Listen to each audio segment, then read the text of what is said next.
So definitely there are significantly more international schools in Colombo than in the other provinces. But wherever you go, you can do some research and you'll find schools that have predominantly either the Cambridge International Curriculum or edXL Pearson International. So the Oxford AQA body have just launched in Sri Lanka as well. They'll be doing their first examinations in 2027. So I think that's a big motivator for people. You know, like people are coming to Sri Lanka with a purpose and with a lifestyle in mind, and then once you recognize where in the country is going to be supportive of that lifestyle, then you can start your school search from there. From my perspective, observing this for over a decade now, I think it's a really, really wonderful place to bring children and to raise children. Like extracurricular sort of activities that you can sign up for. A lot of them are active and outdoorsy. There's a lot of surf. There's martial arts. There's a lot of sports clubs, a lot of football, a lot of different sports, a lot of cricket, obviously, volleyball, basketball. The student guardian visa isn't necessarily the best approach for all families coming over. But having said that, if that is the approach you want to take, the first thing to be really mindful of is that you have to initiate the process and be pre-approved before you come to Sri Lanka. And you can't make that application yourself. The sponsor, in this case the school, has to make the entry visa application on your behalf. Now, and Curtis, can the guardians work on these visas? No. Very strictly no. If they go into their adolescence with an ingrained positivity about learning and their own attitude towards learning, then you can navigate those difficult teenage years a lot more smoothly. So last year, for example, one of our students was recognized as a Cambridge high achiever, particularly for their results in science was the focus there. So they were invited up. In general, I think the cost of annual costs of private education in Sri Lanka is going to be cheaper than the costs of annual private education in the UAE or other Middle Eastern countries, or maybe places like Singapore. People who are looking to return to Sri Lanka, I think that I would really, really strongly encourage it, because I think in this next chapter of Sri Lanka's growth and development, having people who are Sri Lankan, born and raised, Sri Lankan heritage, Sri Lankan heartbeat, who have gone abroad and had experiences, to bring those experiences back into Sri Lanka and to work together for the next steps and the development of the country, I think is really, really valuable. Ideally, my hope for my students who are here in Sri Lanka, being educated in Sri Lanka, is that upon graduation, I want them to stay in Sri Lanka. You know, I want them to contribute to this country.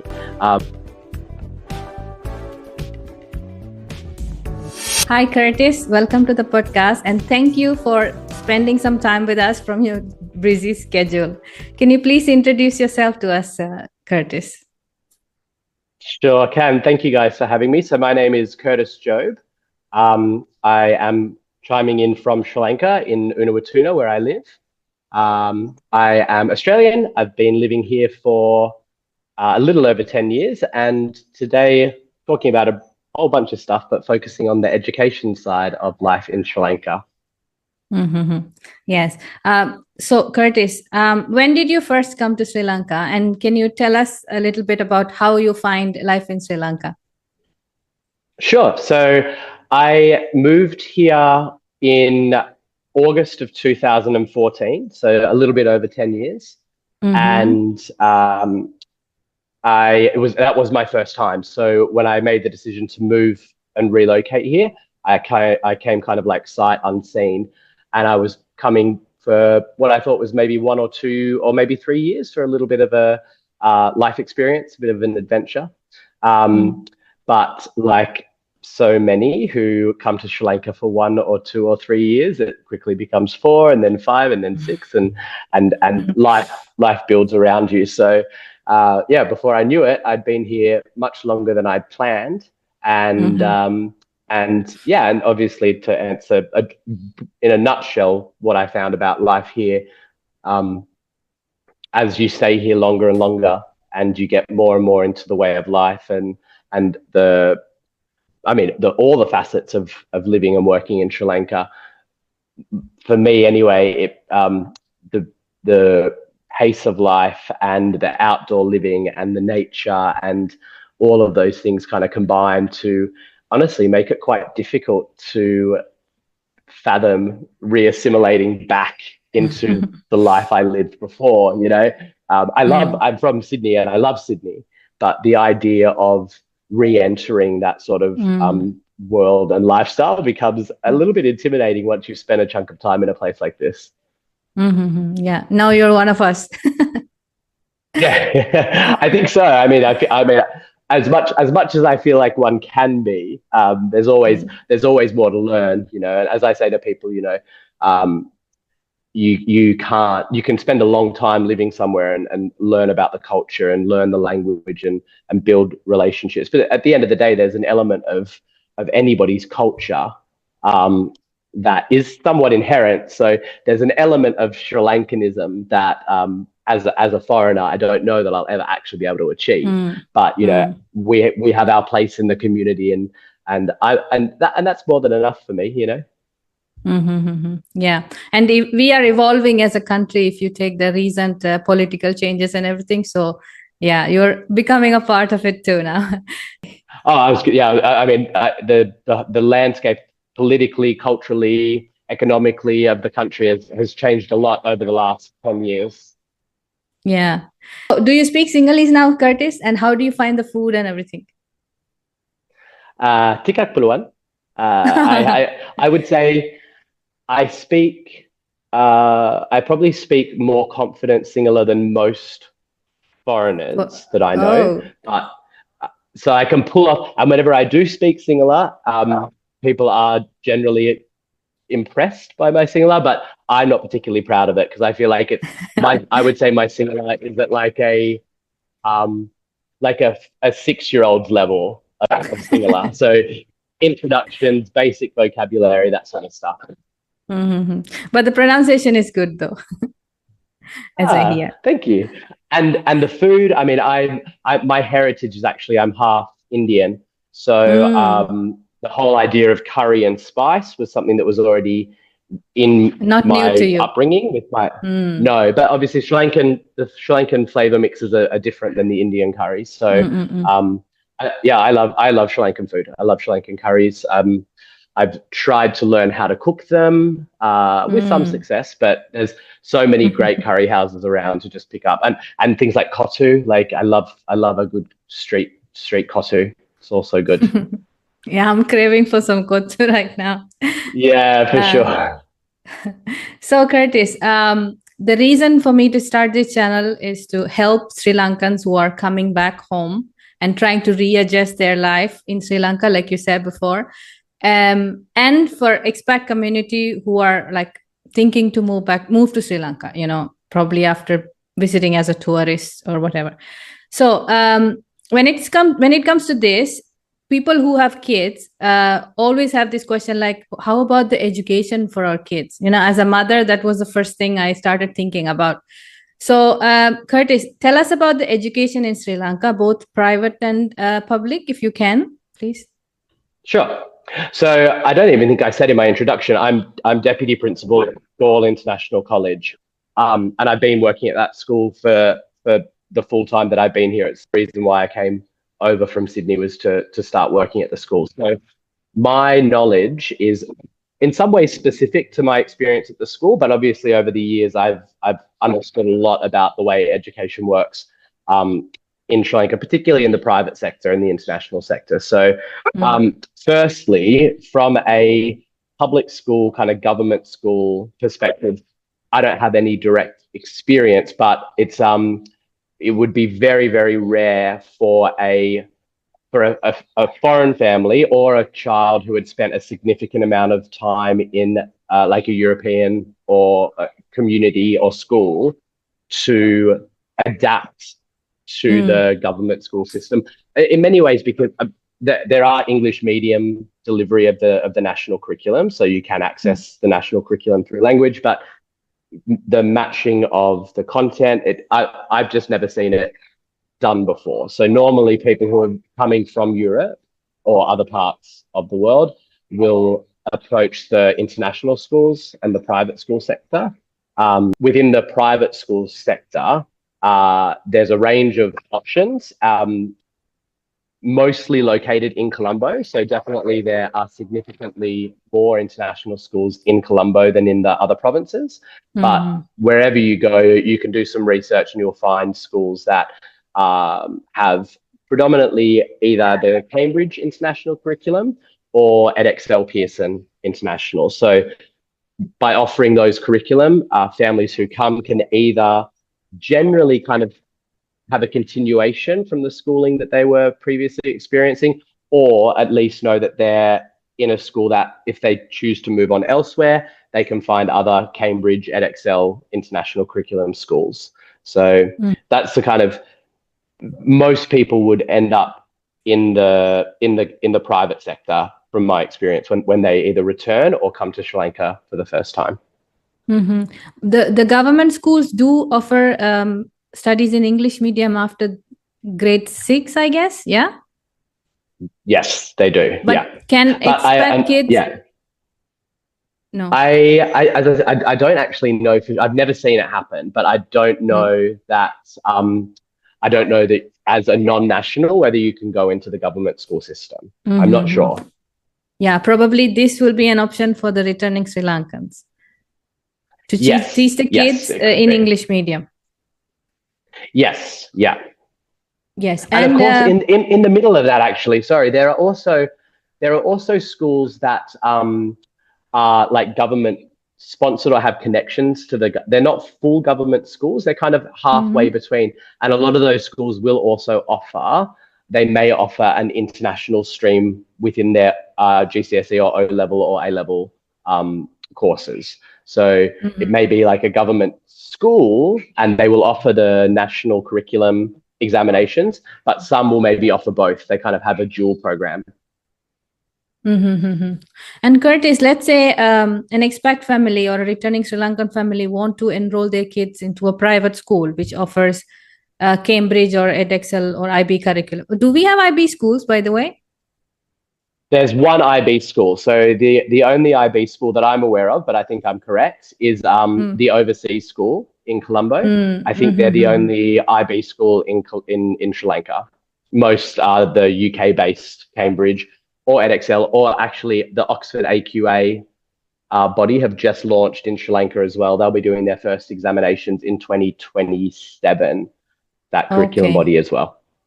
Okay. And Curtis, for those who come with teenagers, let's say, who are either in grade 10 or above, after the examinations, what's next for them in terms of higher education in Sri Lanka?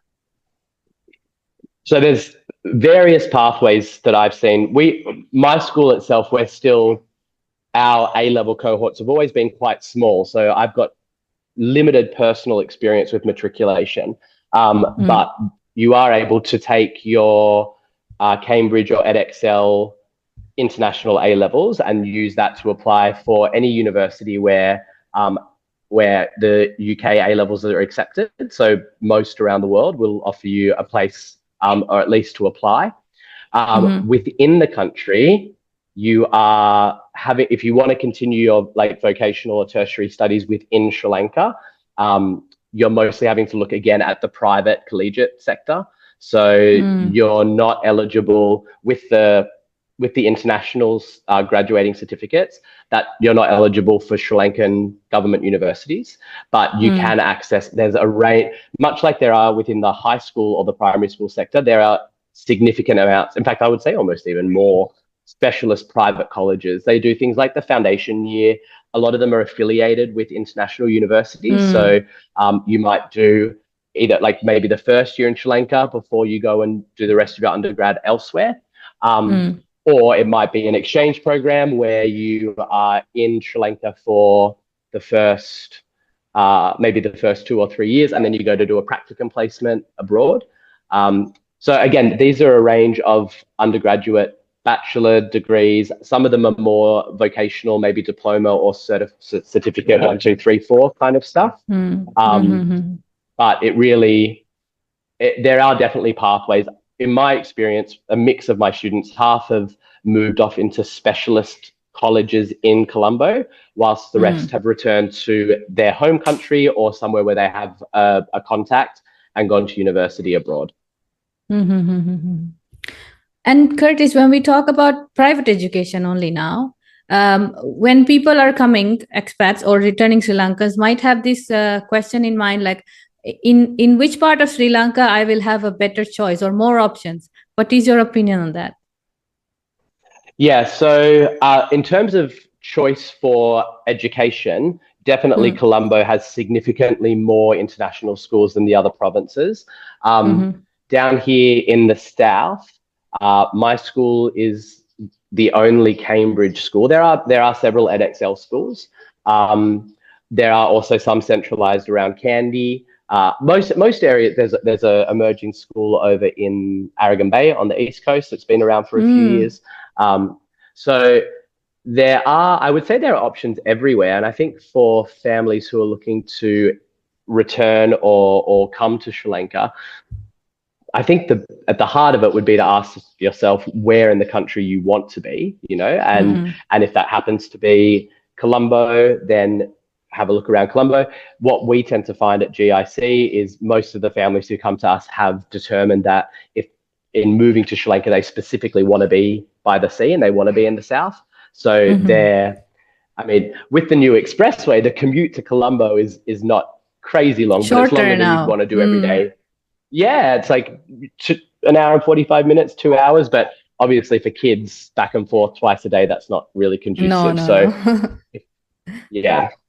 So I think that's a big motivator for people, like people are coming to Sri Lanka with a purpose and with a lifestyle in mind. And then once you recognize where in the country is going to be supportive of that lifestyle, then you can start your school search from there.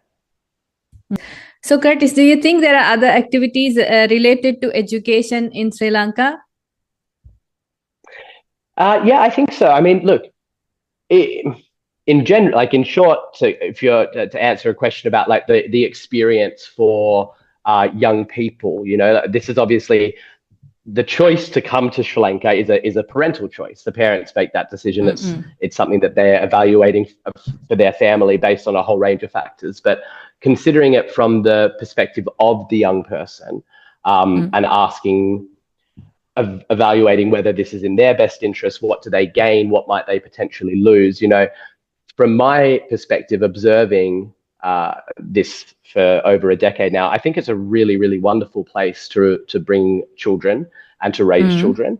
I think as far as activities, if you just look even more informally, I think one beautiful thing about Sri Lanka, definitely on the south coast, is activity can mean a lot of different things. And in some ways, it's more like what a lot of people from maybe my parents' generation nostalgically look back on about their childhood, about the freedom and the flexibility of being a child in a village or in a town where playing outside. You do have your friends. Yeah, playing outside, riding around on bikes. I mean, I feel like my students have a very active social life, and they do a lot, and then they supplement that by having the opportunities to go to Colombo to do things like, Colombo has the better movie cinemas than we have down here in Galle. There's go-karting, those sorts of things that still allow them to try out and these very, very cool activities. Obviously down here, a lot of the even like extracurricular sort of activities that you can sign up for, a lot of them are active and outdoorsy. There's a lot of surf. There's martial arts. There's a lot of sports clubs, a lot of football, a lot of different sports, a lot of cricket, obviously, volleyball, basketball. There's also definitely connected to the school. We have a very robust creative arts program. So at the moment, we particularly have a lot of dance clubs. We also have a school choir. various visual arts clubs. We had our school performance showcases earlier on this week that all the children were up doing either songs or dances or skits.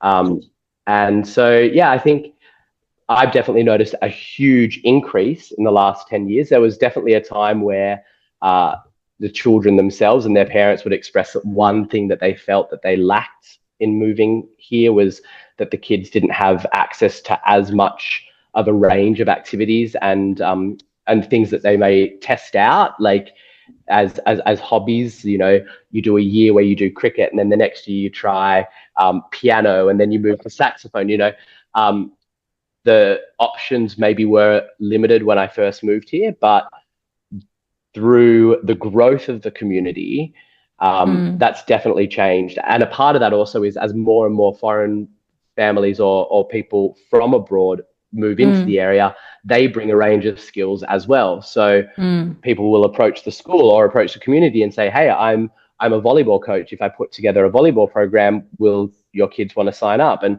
immediately they have a group who is interested in trying that. So it's one thing feeds the other. You know, the more activities that come on offer, the more attractive it is to stay and live here. And the more attractive it is to stay and live here, the more people come to bring skills and an interest that add to that lifestyle. Yeah, it's a chain. Yeah, it's a perfect cycle. Yeah. Okay, Curtis, now let's talk about the visa situation. I mean, let's talk about the expats first. What are the requirements when an expat foreign family wants to enroll their kids in private education, such as your school? Yeah. So as far as the requirements go, there's no strict requirement as such. You can come to definitely our school, and I think most international schools, you can come to those on tourist visas. Now, the drawback with tourist visas, obviously, is that they have a limited lifespan.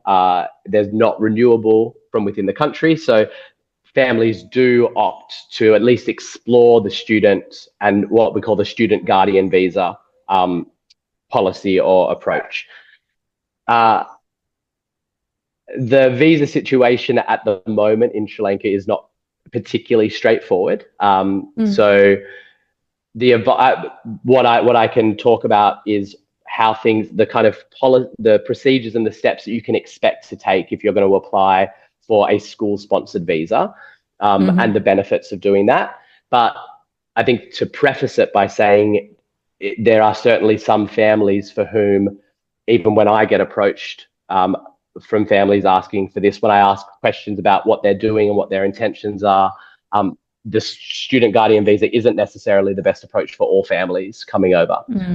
But having said that, if that is the approach you want to take, the first thing to be really mindful of is that you have to initiate the process and be pre-approved before you come to Sri Lanka.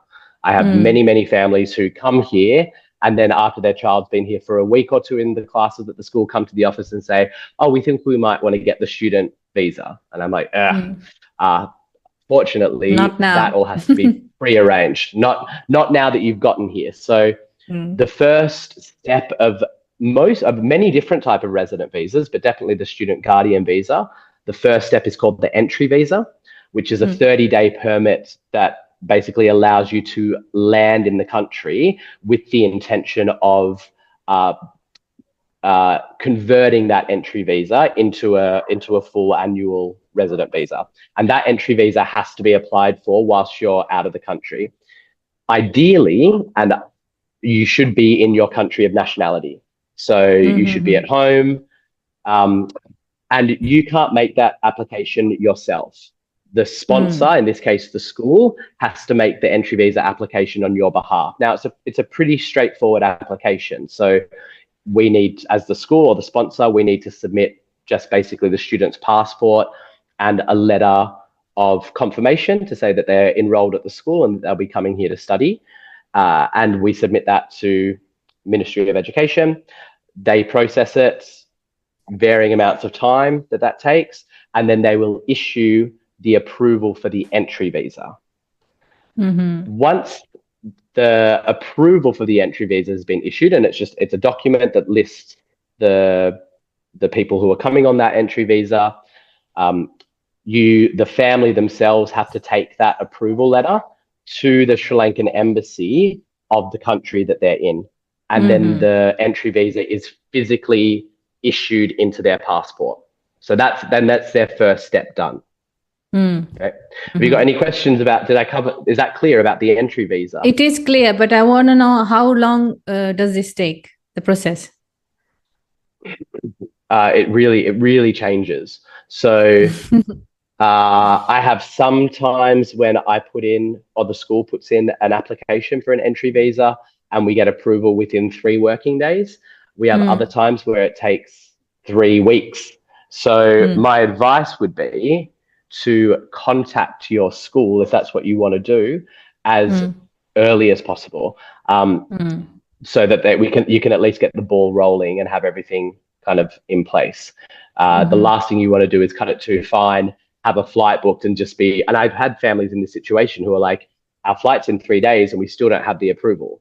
And it's stressful, of course, that causes some anxiety. So I tend to tell families to bank on anywhere between 2 and 3 weeks. The other part to know when you're making the choice about if you want to access the student and guardian visa is that for quite a number of years, we have been only able to access 1 guardian visa per family, which can be a real spanner in the works for most 2-parent families. Now, again, that's not always the case, and actually increasingly over the last few months, more and more we are able to access 2 guardian visas. But I think the take-home point is to get in touch with whoever is going to be sponsoring you early, ask the questions you need to ask. Some things are a bit variable, so what I'm saying might be a bit different to what happens at a different school or even at a different time. But that's definitely the important thing is if you want the student guardian visa, you've got to do it in advance. You won't be able to do it after you come to Sri Lanka. Yeah. Knowing how Sri Lanka works, at least 3 months before, I would say, start contacting the school. Yeah. Right?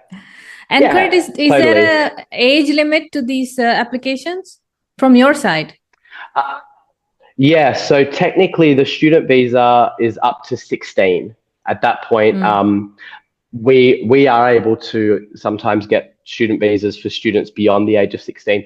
Typically, those are students who have been with us and on our student visa recurring for a certain number of years, and we can demonstrate that they're still at school with us, they're doing their A-levels or finishing their O-levels or their GCSEs, and they'll get extended that way. But typically, it's up until 16. And they start from KG1? The visa? The visa, you can start even young, like 2 or 3 year old. You could get a student visa, But it should come through a preschool or something, Private? Yes. Okay. And what if a family has like 3 kids, let's say? That's totally fine. It all comes through on the single application. So you would apply for the 3 children at the same time. As I said, my experience is that only one parent, even with the 3 children in the family, only one parent would be able to, we would apply for. But I think there would be other people listening from within this context who have had different experiences than me and saying, no, I definitely. So that's not a hard and fast rule. That's just something to check with your particular sponsor. Okay. I think just the background with visas, my experience in helping, I didn't come to Sri Lanka with any sort of knowledge about visas at all. And over the years, I've had part of my role is managing or helping with the visas for families. So I've learned a lot. And I think the thing for people to remember is not to take the idea of a visa for granted, and not to think that it is or that it should be easy, because I do find sometimes people are surprised when they get here and I start to talk to them about the rigor involved in accessing some of these visas. And I think it's just important to remember that it's an important immigration process. Yes. it's the same, if not more strict, anywhere in the world. So if you have what I would call a misconception that arranging a long-term visa for yourself and your family in Sri Lanka is going to be a cakewalk and something you can just kind of click your fingers and have work out for you, that's not the correct it's not the correct reality, and it's probably not the correct mindset either. So there are also options if you're coming in for business, and if you're going to invest, and if you set up a company, you can get director visas through that company. You can get dependent visas for your children. So there are other avenues as well that you could consult a legal professional about the case that you're in. So it's not just the student guardian visa, but the best thing to do is to ask the right questions to the right people. Yeah. And Curtis, can the guardians work on these visas? No. Very strictly no. And if we as a school find out that, if immigration were to find out, everyone would be in big trouble. If we as a school find out that any of our guardians are working, we would intervene very quickly and give them a warning and say, you've got to stop that or we're going to have to take you off the visa. It's a very clear condition of the guardian visa is that you're not allowed to work on that. And if they do, this can disrupt the student's education, right? You can take. Technically, if you're, and the government would take an action, so you'd be in breach of your visa at that point. But guys, all these we also face as Lankans abroad when we have to apply as a student or an immigrant or. Exactly. Well, even a tourist, even a lot of my Sri Lankan friends have a difficult time getting tourist visas a lot of places. So you know, I think it's important to it can be a very stressful process, and sometimes you will get conflicting advice, and some of the pathways, I think that's probably more of the frustration, is that some of the pathways or the ways of accessing these visas is not always made clear. So a lot of people would say, I will do all the right things that you want me to do, but just tell me what they are. And that question sometimes isn't as straightforward of an answer as you would like. But, harking back to the beginning of our talk about why people come, or why I came to Sri Lanka and why people generally do, is because people gravitate towards this relaxed lifestyle and this being out of the rat race of life back home. And what I'd like to remind people is that that's two sides of the same coin. So we come here for that feeling of freedom and flexibility and peace. So we also have to give credit to that in some of these processes. We can't have our cake and eat it too.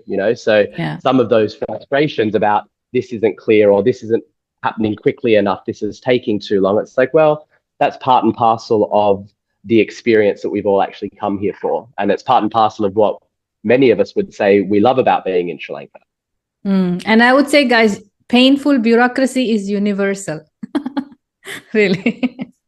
So Curtis, now we talked about expat kids, but let's talk about Sri Lankan kids with two Sri Lankan parents or mixed families, like a Sri Lankan parent married to a foreign person. Now, in this case, I observed that it's easier to enroll the kid into a private school than going through all this procedure with the public school. So can you tell us what is the procedure with private schools? So I would say the procedure in terms of accessing or enrolling in the private schools would be the same whether you are for my school anyway, whether you're a Sri Lankan national family within Sri Lanka, like domestically, whether you're a Sri Lankan family returning from abroad, or whether you're mixed marriage family. So one Sri Lankan, the procedure for actually applying or being accepted into an international school, I believe, would be the same, irregardless of your background. For GIC, it's fairly straightforward. We have inscription. People contact us. We have an inscription form. You fill it out. The enrollments, I think, in most schools are relatively competitive. So it does, again, much like the visa. In fact, for anybody who would be wanting to enroll in GIC, my school's 2025-2026 school year, they probably have almost missed the boat for us. I think our applications, we're probably full now. So again, it's about taking time to be prepared. But different schools will manage it differently, and different size schools will have different approaches as well. We're a very small school, so we only have each year group or each batch. We probably only have about 50, not even 50 students per batch. So we're very, very limited in our space. Larger schools would have more capacity and probably more turnover as well. So I would say that you contact the school. Some schools may have administration fees to be paid right off the bat. Others don't. Every school's fee structure is different.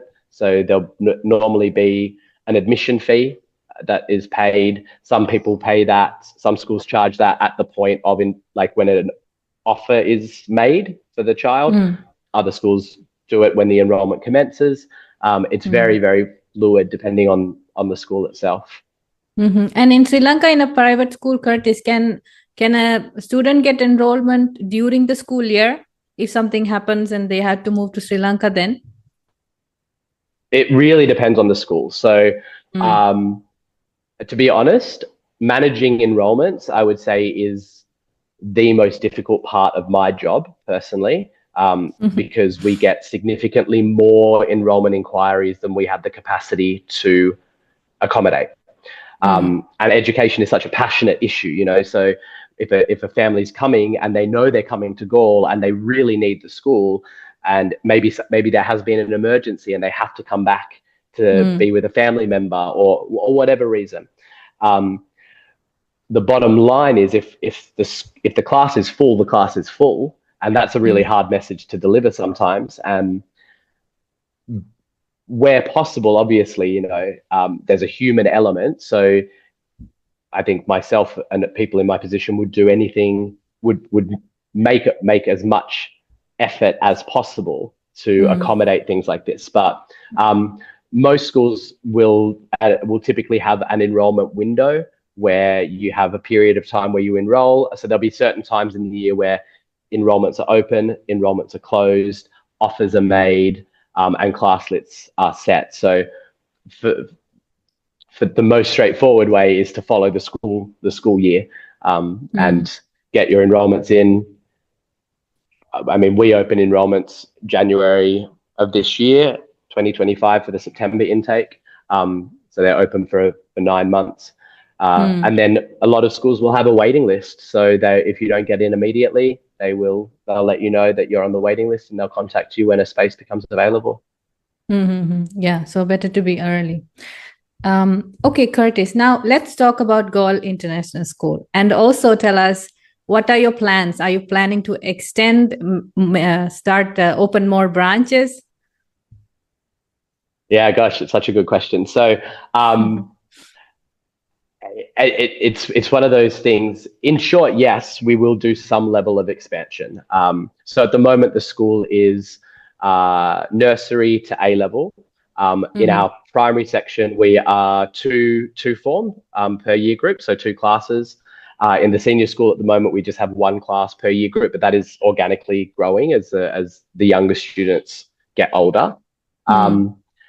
But truthfully, we're not actually GIC is actually not planning on expanding that much. One of the central ethos of our school is relationships and community. So it's important that the school remains at a manageable size that allows us to have these relationships. Obviously, the teachers in their classes build those relationships throughout the year with their students, but what we really talk about, and when I say relationships, it's the connectedness between classes and the connectedness between teachers, the connectedness for me as somebody who's not in the classroom all that often, but that I can still know the students. You know, I like knowing all of our students by name. I like knowing a little bit about what type of person they are.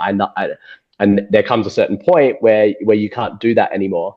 And I think for us, that's a tipping point. Obviously, the school is owned by my boss, the principal, Mrs. Sizzler, and she shares, that's very much part of her vision for the school, is that it's it's authentic and it's warm. And when a family comes, if I'm showing them around the school and doing a school tour, which I would do personally, they see that I know the children. You know, I know them by name. I can ask them a question about something that I know that they've been doing, and that is it's quite special. But to preserve it, it also has to be maintained at a certain size. So GIC will be we'll be looking to.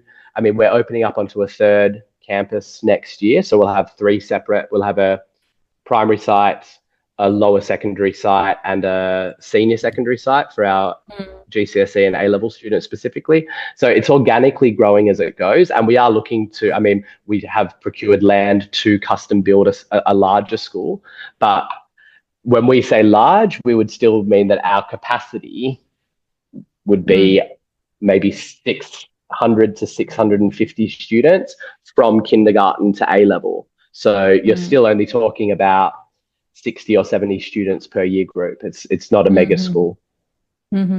Yes. And why would a family choose Galle International School?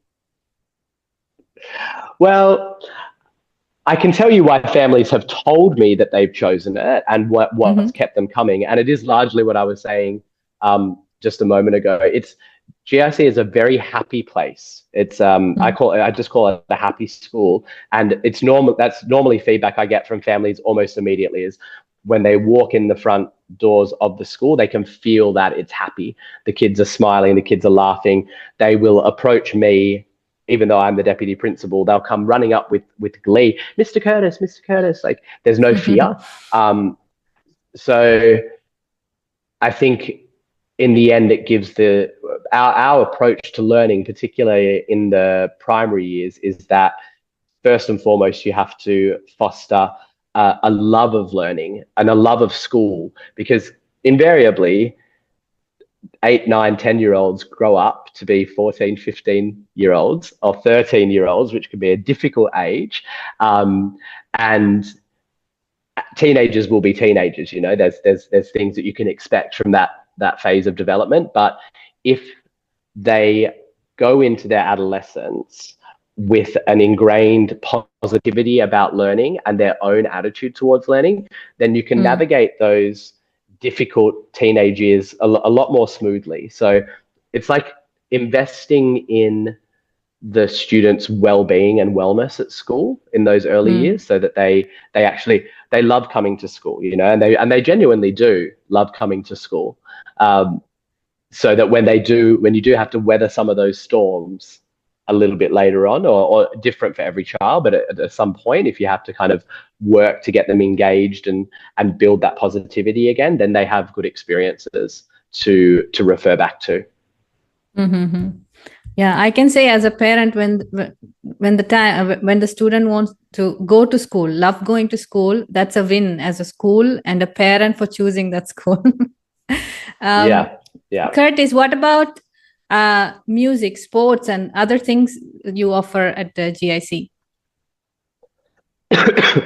Yep. So we have our extracurricular clubs program that I was speaking a little bit about earlier. So a lot of what we do is also connected in with our community. So some of our clubs or activities will be offered by people within our network or parents from the school.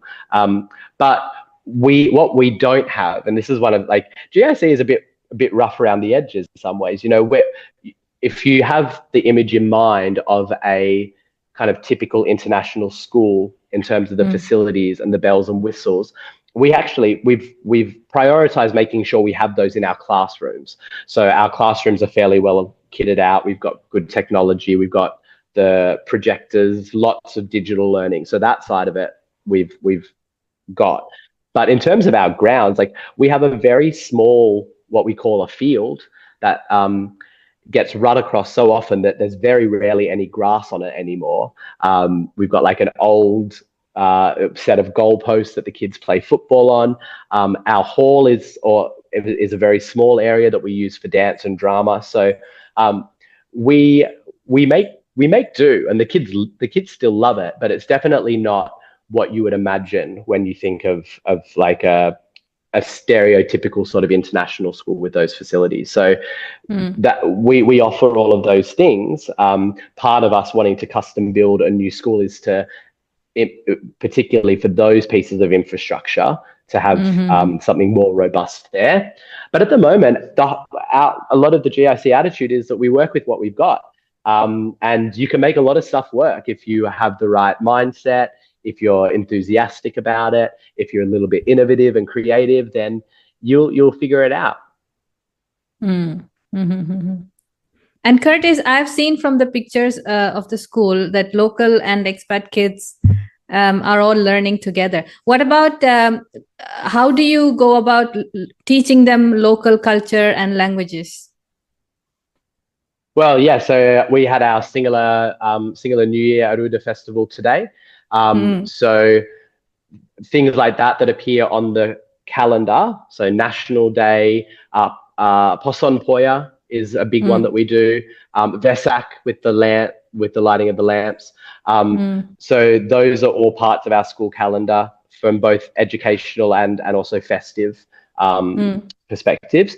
We do also teach Sinhala in our classes as a subject. In the primary, it's anywhere between maybe 45 minutes to an hour and a half a week, depending on the class schedule.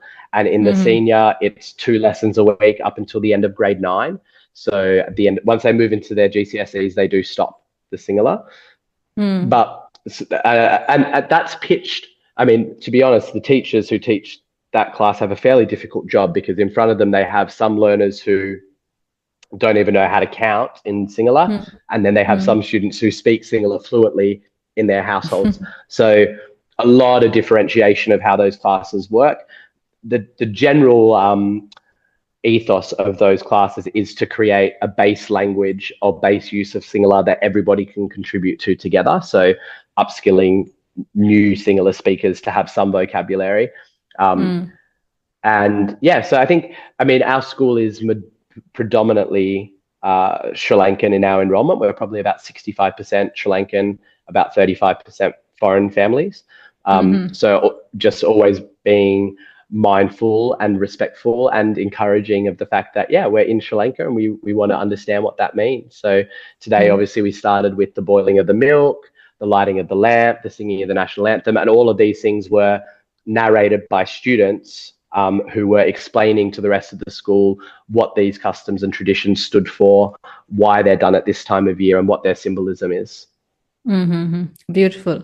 And Curtis, is there a notable achievement that the school or its students achieved that you can share with us? I would say, if we talk about notable, we are really proud that our students do achieve academic success at the end of their GCSEs and O-levels. So last year, for example, one of our students was recognised as a Cambridge High Achiever, particularly for their results in science was the focus there. So they were invited up to Colombo. So we have students who have been national champions at various sports. We've got some Taekwondo and martial arts. We've got table tennis champions. We've got a young lady who is really flourishing with journalism. So she's a manager of an online journalism print room where she publishes for an online magazine. So I think for us, it's the individual student success. You know, even last night having our showcase, sitting back and watching the talents that are there, you know, it actually, I find it quite exceptional, because we are a small school and a small community, and then I step back and go, still making these significant achievements. So yeah, I think it's along those lines, and those individual students who just go that extra step, and a lot of that is self-driven. You know, they're carving their own ways. They've got particular passions and motivations that they choose to follow, exploring themselves. Yeah. Curtis, do you want to talk about the costs? I don't have a lot of knowledge in terms of costs and fees. What you will find is that very few schools publish their fee structure online. So it is a matter of approaching the school and asking them specifically for their fee structure.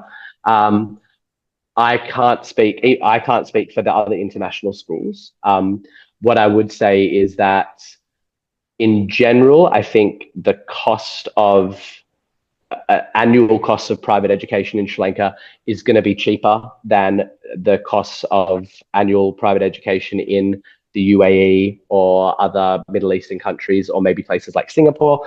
I think a lot of international schools are obviously aware of their own economy that they're in. So a school like mine, and I again can only speak for myself, but I would imagine a lot of schools obviously work in rupees. So we're mindful of how the rupee economy is working. We want to be able to support enrollments for families within Sri Lanka as much as possible as well. So we can't put a international price tag on this without locking out a significant number of people within our community who would like to get into our schools. So yeah, I think I definitely have families who, when I tell them the cost of a year's worth of education at the school, I have families who go, that is ridiculously cheap. I have some families who are like, are you sure you're not talking about a term? Like, no, that's the cost for a year. And then I have other families who come from a different background, or maybe have less experience with international education, who really have to look at that amount and say, it may involve pushing the boat out for them. It might be, we can probably do this, but it's a real stretch. And some families who are very much used to free education, which is obviously a feature of most countries, is that you do have access to free education. So putting any sort of price tag on education, even a private education, some families find quite jarring. They're like, well, there's money involved. It's like, yeah, there is for this service. But yeah, I think you would also find a real breadth of within Colombo. I think a lot of those schools there'd be a real spectrum of how much they charge per year. Some schools may have more expensive upfront costs, so the admission fees, or maybe a building contribution, those sorts of things might be quite substantial when you first sign up, but the tuition fee may be reduced. Other schools may be the other way around and have minimal upfront costs, but a higher tuition fee that's an ongoing cost. So each school would be able to issue you with their fee policy upon request. I'm very passionate about young people coming to Sri Lanka and experiencing this country and this culture, and being educated and having schooling whilst they're doing that. But when I was talking to some of my colleagues today and saying I was doing this podcast, and their experience as teachers also they said, well, make sure people also know that it is still a commitment.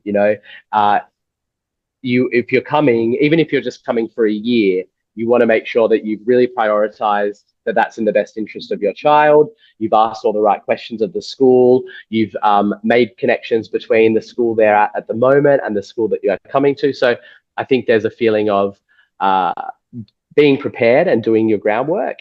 And then once you get here, just experiencing it for what it is. And what about your team in GIC? Do you have locals or mostly expats working there? We have a mix. So we have our full range of staff at GIC is close to 100. But if you go down to the academic staff, of about 65 academic staff at the school, we would have about 1/3 of those are expat foreign staff, so about 20 classroom teachers. And then and those are predominantly in our class teacher roles. Our teaching assistant roles are almost entirely staffed by Sri Lankan nationals, but the subject specialists or class teachers are often foreigners. Okay, Curtis, so much information, and most of them are very, very useful. Now, do you have a message as an expat yourself? Do you have a message for people who are thinking to move back to Sri Lanka? It can be about the life or education or all of it. I think that people who are looking to return to Sri Lanka, I think that I would really, really strongly encourage it, because I think in this next chapter of Sri Lanka's growth and development, having people who are Sri Lankan, born and raised, Sri Lankan heritage, Sri Lankan heartbeat, who have gone abroad and had experiences, to bring those experiences back into Sri Lanka, and to work together for the next steps and the development of the country, I think is really, really valuable. So I would strongly encourage it. I think the idea, even within education, even though I work in the international space, ideally my hope for my students who are here in Sri Lanka, being educated in Sri Lanka, is that upon graduation, I want them to stay in Sri Lanka. You know, I want them to contribute to this country. I don't want everybody who comes through the schools here in Sri Lanka to graduate with their A levels and everybody take off and disappear. Right. You know, that's not great for the country. So if part of that step is having people return to Sri Lanka and offer their skills back, having spent some time abroad, I think that's a great thing. Yeah. Okay, beautiful. Thank you, Curtis, for your time. Really appreciate it. And all the best with the school and your students and your team. Thank you. Thank you so much. Thanks for your time.